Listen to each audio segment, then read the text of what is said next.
You're not playing one of the best teams in the NFC right now. You're playing a struggling 49ers team. Yes, it's on the road. Yes, they have a lot of good players that have a lot of experience getting to Super Bowls and things of that nature. But at the same time, I do expect them to win, but the one thing I do know is they cannot lay an egg today. They absolutely cannot lay an egg. You can lose in a hard-fought game like you have the last 3 weeks, but after all the shit that's been talked here over the last week, and Matt Eberflus being shown the door, and everybody saying, okay, now Thomas Brown's got us right. You cannot lay an egg today here in San Francisco for yourselves, for your pride, and for your new interim head coach. The Bears are who we thought they were. And that's why we took the damn field. Now, if you want to crown them, then crown their ass. But they are who we thought they were. And we let them off the hook. What's good, everybody? It's that dude, the one and only Mind of Murder, bringing it back to your highlights. We are here, man, oh man. You heard him. You heard Romeo. You heard Biggs. Huge shout out to CHGO also, and anyone else that I may sample clips from. And right now and in the future, I'll definitely make sure that I, show that love and support back to them. But yeah, this is a little bit, it's crazy. It's definitely crazy to see. It's interesting to see as a Bears fan. On my socials, I actually had a few things. So here on my social, I put this here right before the game, and I said, I'll leave this here before the game starts. ... That's what I got. A little 2 dots there. Hashtag bear down. You want to know what this is? Notes. That's all it was. I just wrote down a couple of notes. Just this here. This is what it is. It's notes. That's it. And as you can tell, it's that same accountability up there that was misspelled and everything. But I had some notes before this game. And this is going to be a long one also, so timestamps are below. Definitely appreciate those that are here. Definitely make sure you like, share, and subscribe with those. And if you have any comments, please share them with me because this Bear season is going to be crazy. Accountability was one of the first things up there. Accountability. How is he going to be accountable? How is he going to set himself accountable and different from Flus? What is he going to do? Is he just going to account for himself in front of media, or is he going to account for us as fans?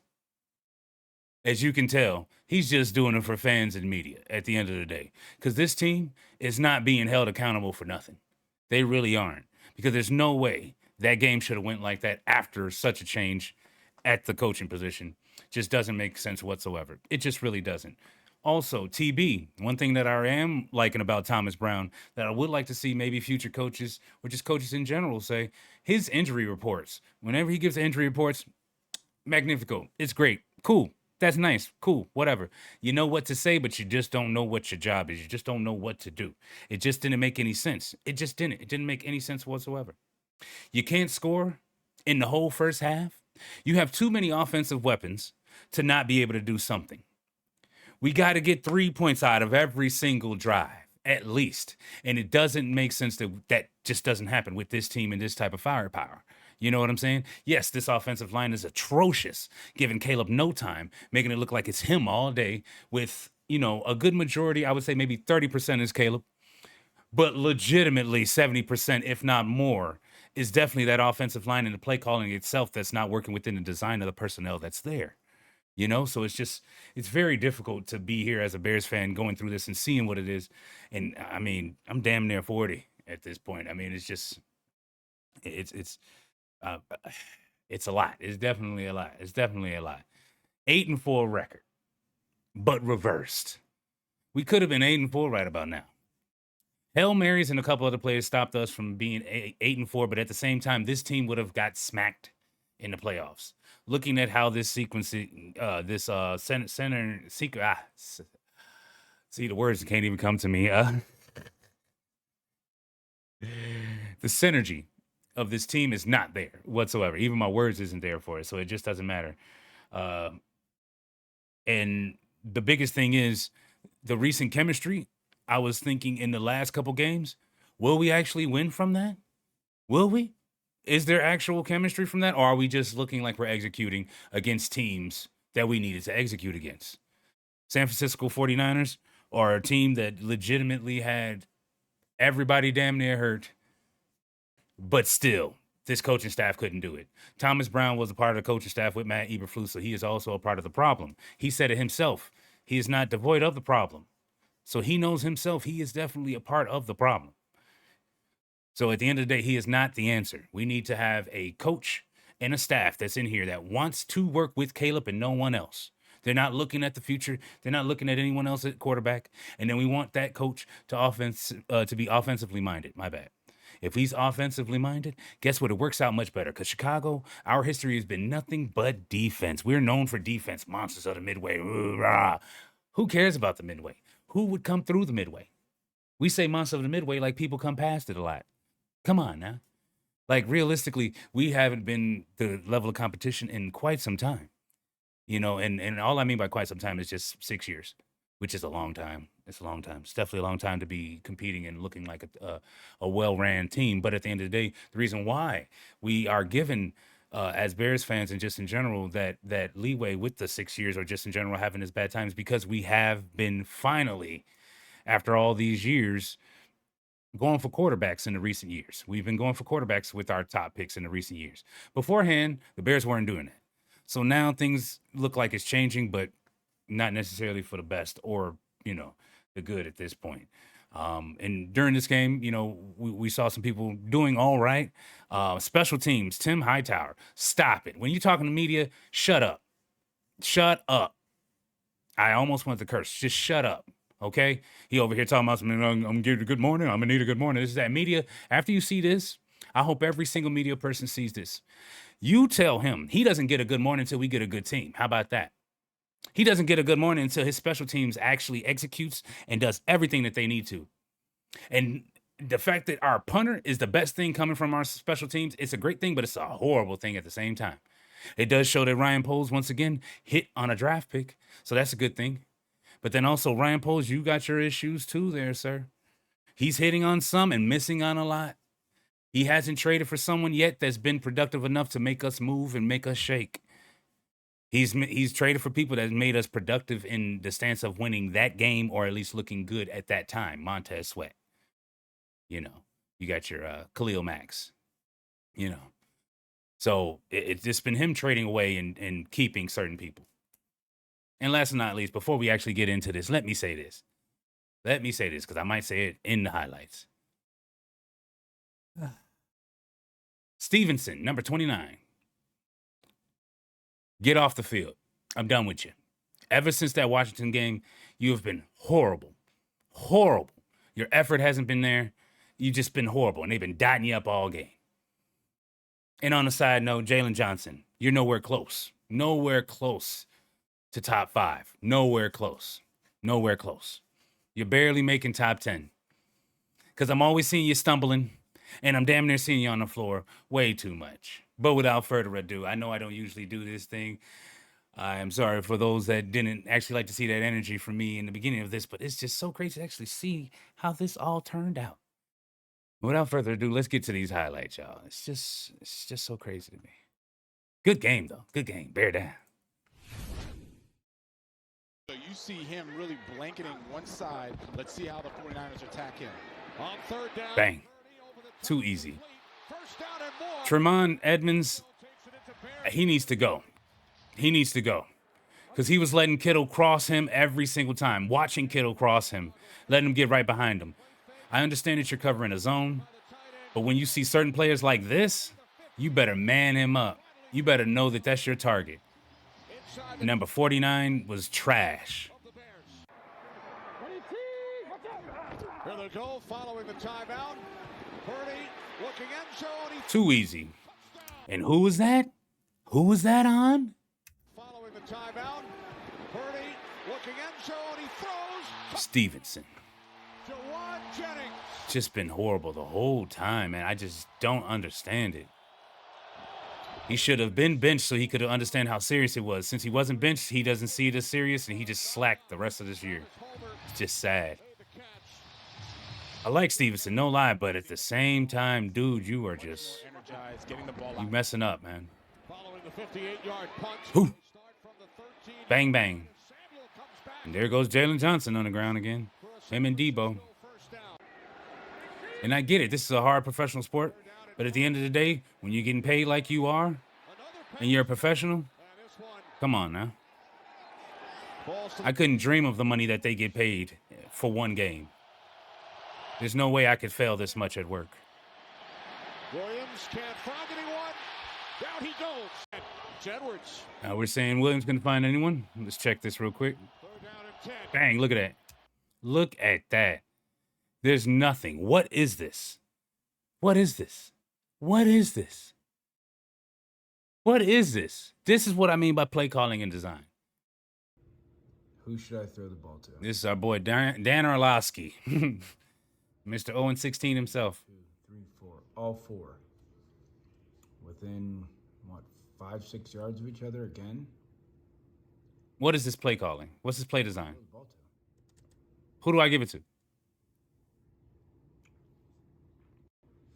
Just Who? horrific spacing. What's the spacing?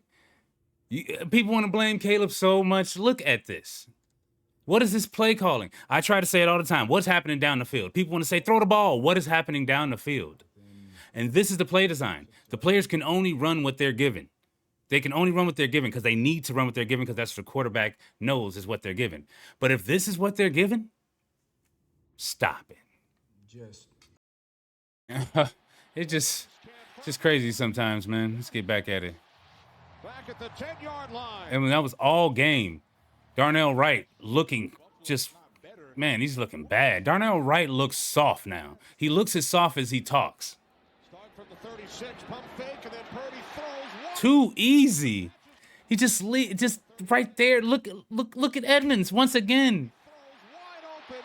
Like Edmonds needs to find somebody. Look at who's out there. Notice that there's certain targets out there, especially Kittle, and go execute the coverage. Purdy heaves one. It is Correndo. Too easy on Sanborn. First and goal. Correndo. He's in. Touchdown. A big shout out to the 49ers, though.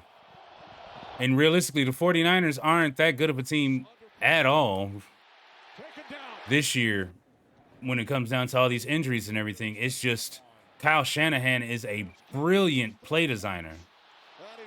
And this is using what's within your team. You got Brock Purdy as Mr. Irrelevant doing his damn thing. But let's see this play real quick. Yeah, oh my Lantis. I'm sorry. Right here.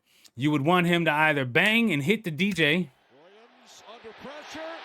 And right as he was going up, you could see he gets hit.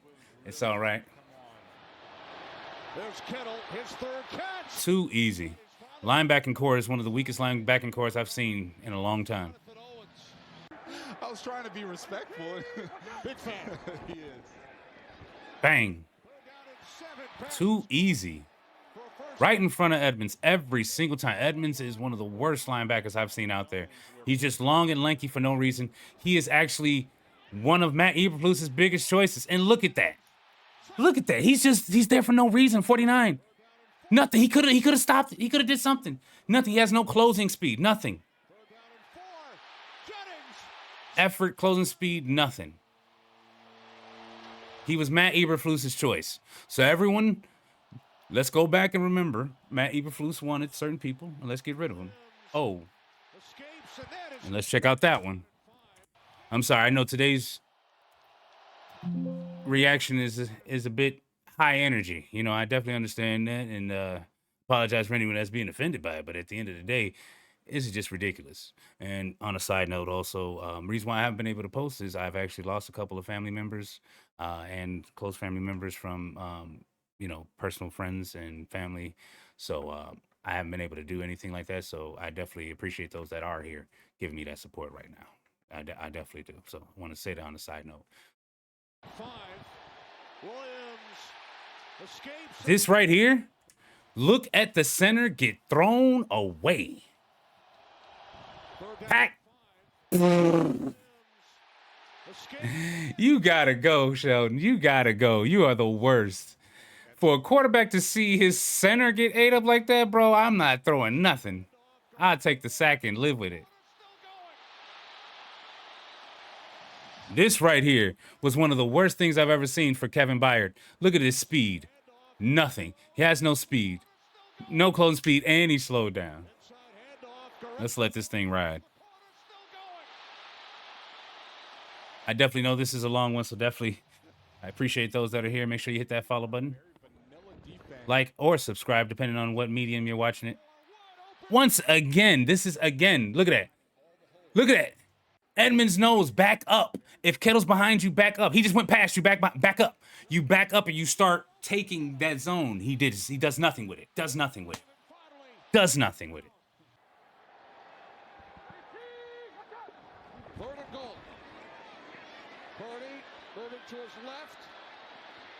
Purdy now will take it out of bounds. 49ers. Let's go.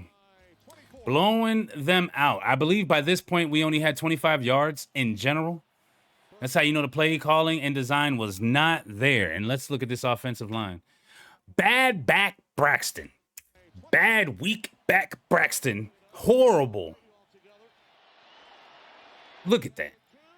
He just gets pushed back. He doesn't stop for nothing. Look at it. His feet's still moving.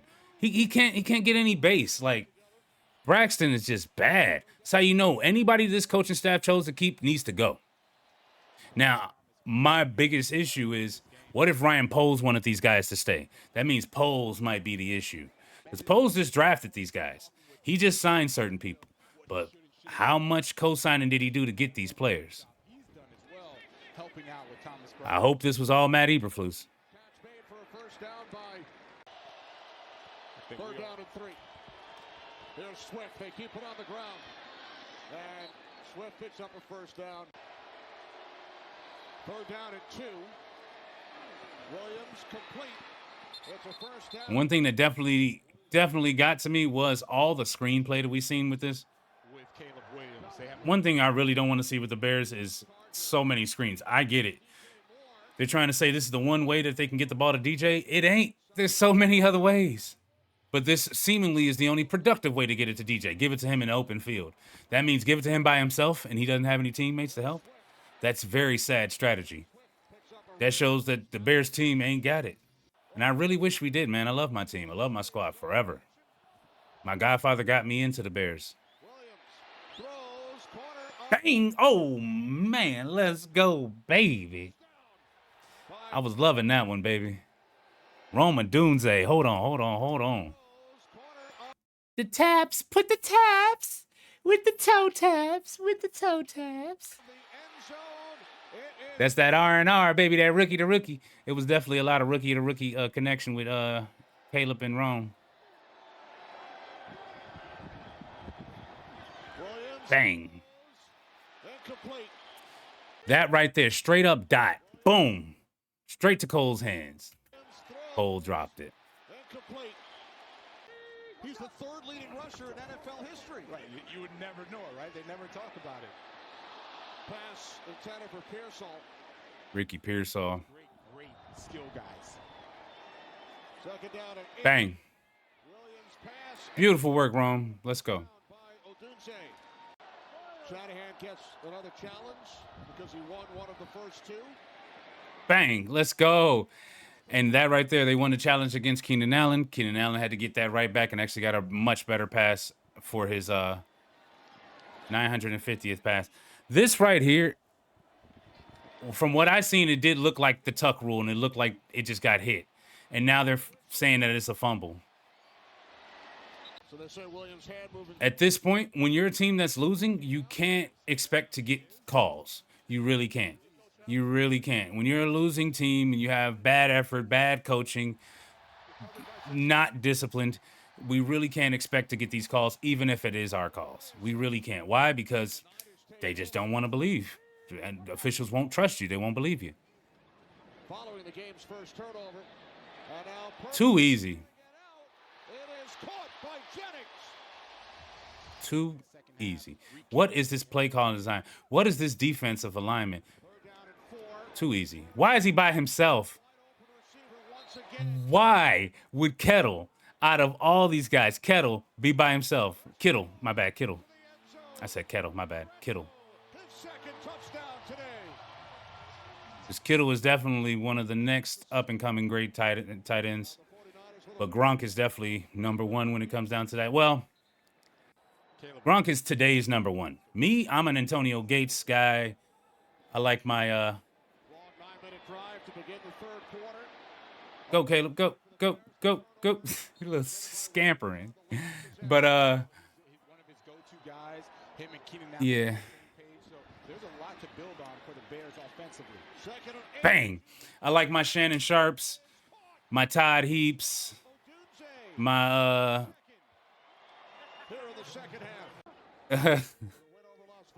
okay. My Montanas.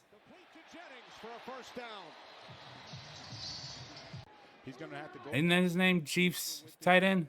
I believe so. Yeah, Antonio Gates was different though, man. Boy, I remember Gates. Antonio Gates and the Danian Townsend LT. Oh man. That's an LT. Tomlinson. Too easy. Too easy. Bears effort, everything. Especially with that defensive line. Too easy. And then a lot of people out here trying to say it's just Andrew Billings we're missing. Nah, we're missing personnel, period.